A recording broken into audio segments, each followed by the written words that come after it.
Ciao a tutti. Il narcisista respinge le emozioni perché ha timore di essere amato. Predilige nascondersi nella sua piccola realtà interiore che si è creato dove si sente tutelato e privo di minacce. La paura più grande che ha un narciso è quella di essere svalutato e scoperto per ciò che è realmente, ovvero un bambino nel corpo di un uomo. Gli esperti definiscono il narcisismo il disturbo della vergogna. Non sopportano che gli si dica cosa fare e amano essere totalmente irresponsabili nei confronti di tutti. Per loro essere una persona normale è ripugnante.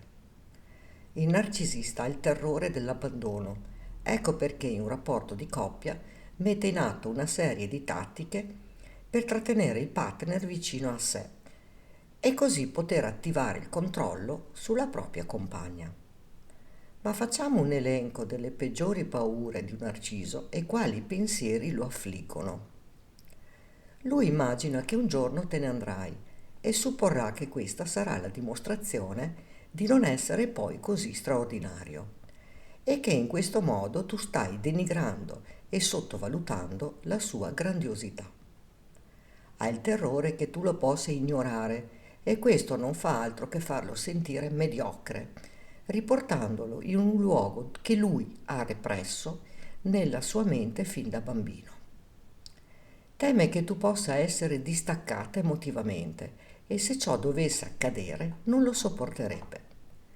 Hai panico che tu gli tolga la maschera e in questo caso lui ti farebbe passare per una visionaria, una pazza e ti risponderebbe che non sai di cosa stai parlando, che stai solo cercando di ferirlo nel suo profondo, anche se in fondo sa che hai ragione.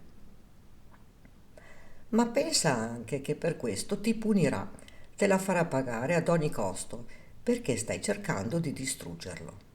Di questo ne parlo nel video Ho tolto la maschera al mio ex partner narcisista. Si sentirà stremato, ma nello stesso tempo onnipotente, indistruttibile e irrefrenabile.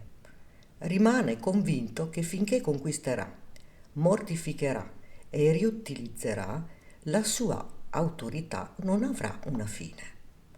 Ma poi viene preso da un dubbio e si chiede: e se dovessi sentire la stanchezza interiore, che faccio? E la sua risposta sarà: no, non accadrà mai. Ma un'altra paura lo atterrisce e si pone tale domanda: e se il demone che c'è dentro di me dovesse scapparmi di mano, cosa farei? E la risposta sarà: sarei costretto a finire nell'abisso e vedere il mio vuoto interiore. Potrei diventare pazzo. Queste sono le peggiori paure che un narcisista vive ogni giorno della sua vita. Ha un continuo dialogo interiore, confuso e illusorio con se stesso. Inoltre, quando rimane senza una vittima, si ritrova a fare i conti da solo con la sua atroce sofferenza emotiva introspettiva, lacerante e a tratti sconvolgente. Ed è proprio qui che entra in gioco la giustizia terrena e di questo ne parlo nel video Il karma in che modo colpisce il narcisista? Gli individui con personalità narcisistica hanno il terrore di intraprendere un viaggio interiore verso parti di sé negate, rifiutate, inespresse. Incontrare i propri conflitti, le forze contrapposte che lottano dentro ciascuno di noi. Sono emotivamente morti ed è per questo motivo che provano un grande desiderio di essere riempiti e considerati dagli altri. Sfortunatamente non avranno mai la capacità di apprezzare l'amore che ricevono nel corso della loro vita. Stai vivendo una relazione con un narcisista? Lascia una tua testimonianza qui sotto nei commenti. Per ricevere le notifiche dei nuovi video iscriviti al canale e attiva la campanella.